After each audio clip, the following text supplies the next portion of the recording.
Hello and welcome again to our pre-Xbox Games Showcase discussion here on XTL. I am once again joined by Jasper, Hello. and today we're going to be taking a look at the newly released box art for Halo Infinite, and we're going to speak as well about what we hope to see from the show later today. So, first of all, on the box art, I've got to say I absolutely love the direction that they've gone with. It's clearly very reminiscent of Halo Combat Evolved.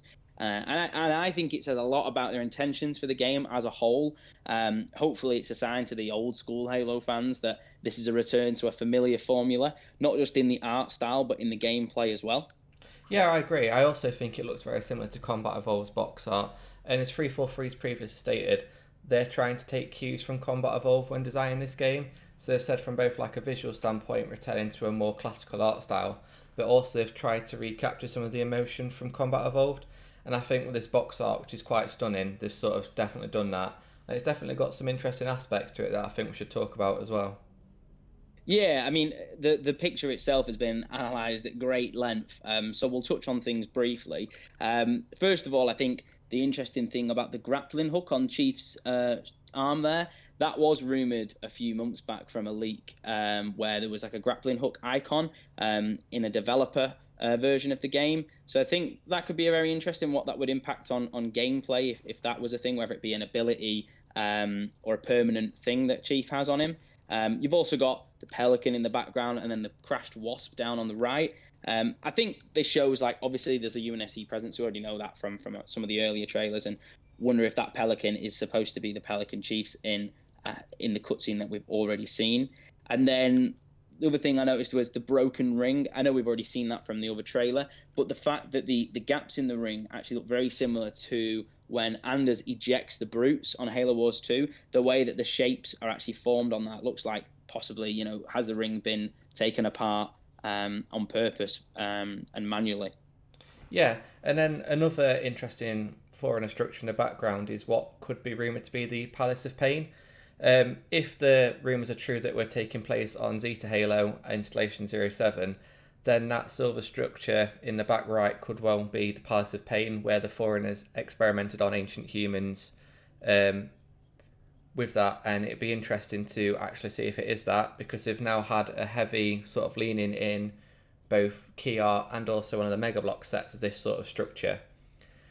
Looking at Chief's armour as well, within the visor there is what seems to be the blurry reflection of a brute, which again just shows that we're going to sort of have one of our main antagonists being the brutes and the banished. And I think with the actual key art as well, it sort of again hints that this is going to be an open world game. The amount of different interesting items that you see on this sort of composition shows that maybe we are going to get to explore a bit more on a Halo ring than we have before. Yeah, I could definitely see it being an open world game where possibly the ring is the main world that is explorable, but maybe then you launch missions from like a central control center or something like that. I think that could be an interesting idea and definitely a different take on the usual Halo formula, which is you're in a menu and you launch a mission.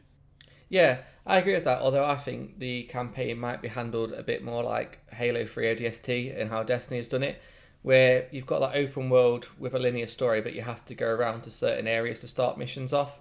I know that was actually quite a popular feature from ODST with some fans of the series, was that going to explore and then starting a mission when you've got there. Um, and with the campaign gameplay as well, that obviously we're confirmed to see later, I think either they're going to show something near the very start of the game, like they did when they showed off Halo 5 at E3, or maybe they might show a segment later on in the game, like they did with the campaign of Halo 4, where it was sort of middle of the game, where it was an interesting part of the story, but it didn't give much of the overall game story away.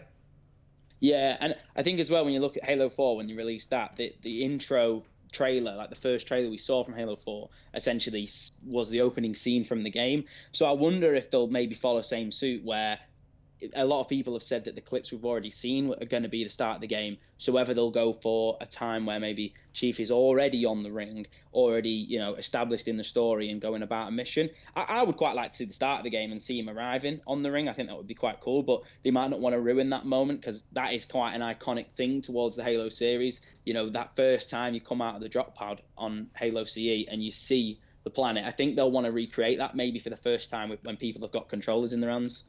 Yeah, that's definitely really nice to see. I think another thing that'd be really important that I'd like to see is obviously how this rumoured equipment and ability system is going to work. There's been now speculation that it could happen a bit similar to Halo 3, where it's items you pick up and then use. Or is it going to be similar to Halo 5, where they're built in Spartan abilities? Yeah, I mean, Halo 5 was a bit of an odd one for me personally. I wasn't a massive fan of the jet boost, ground pound, and stuff. So I wouldn't be bothered if it kind of went back to more of a classic Halo feel. Then again, I think certain abilities, it would be interesting to see if they were permanent, like a grappling hook. The only thing with that is what issues that causes in terms of like level design, and the multiplayer, especially if these are meant to be permanent fixtures on every Spartan, how does that affect navigating certain areas? I think if it was a permanent fixture, it could maybe emphasize that point of exploration and go in places where the game doesn't make it obvious you're meant to travel, making it less linear. So I think it'll be interesting, to see what they do with that. And another thing is like whether or not we'll have things like sprint. Again, it's caused a lot of controversy in terms of the way that you navigate, especially multiplayer maps. Is sprint supposed to be in Halo? I don't think it was a massive issue in Halo 4 and Halo 5. Obviously, in Halo Reach, it was an armor ability, so I guess it was if you're going to have sprint, you lose out on something else. So it'll just be interesting to see how they tackle that as well, because is that supposed to be a staple nowadays of any sort of FPS? It'll be interesting to see. Yeah, and there's nothing stopping them in Infinite from them changing how things like equipment and abilities work between campaign and multiplayer.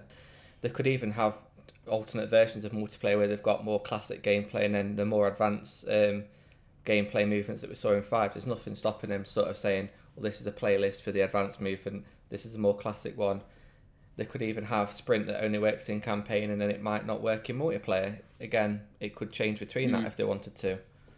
Yeah, absolutely. And I think the last thing for me in terms of what I'd like to see today is like maybe just some of the new other characters that are going to be in it. Like, will the Arbiter be making an appearance in the game? And if so, are they gonna have overhauled his sort of art design like they have done Chiefs? I would love to see a classic Arbiter look, more reminiscent of his Halo 3 look. Or I think the way they got him in Halo 2 Anniversary was pretty spot on. Because I think in Halo 5, I wasn't a massive fan of the Elite design, and I felt there was too much going on. So I'd really like to see, the designer, maybe if there's other Spartans, what they look like. Those sort of things would be cool. But I'm not certain that we'll see that today. I think that's probably something we'll find out a bit later on. Yeah, I think it will be, and hopefully it isn't a case of having to read the books to understand what happens between Halo 5 and Infinite, like it was between Halo 4 and 5. I have read Bad Blood, and now I'm waiting for the release of Shadow of Reach in October. But obviously, I don't want those to be a pinnacle of you must read these books to understand what's happened between Halo 5 and Infinite, like we had between Halo 4 and Halo 5.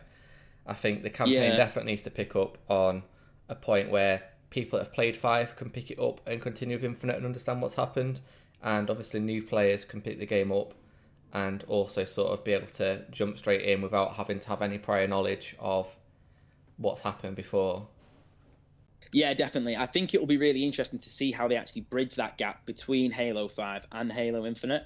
But without going on for too long, we've only got a couple hours now until the show is going to be upon us, and we could sit here and talk about it all day. But we're both really excited to see what's to come. So be sure to share your thoughts and predictions in the comments below if any of you got any thoughts. After we've recovered from watching the show, we'll be posting our reaction to the whole thing, so keep an eye out for that at the weekend. But if you have enjoyed the video, then please do leave a like and subscribe, and we'll see you next time.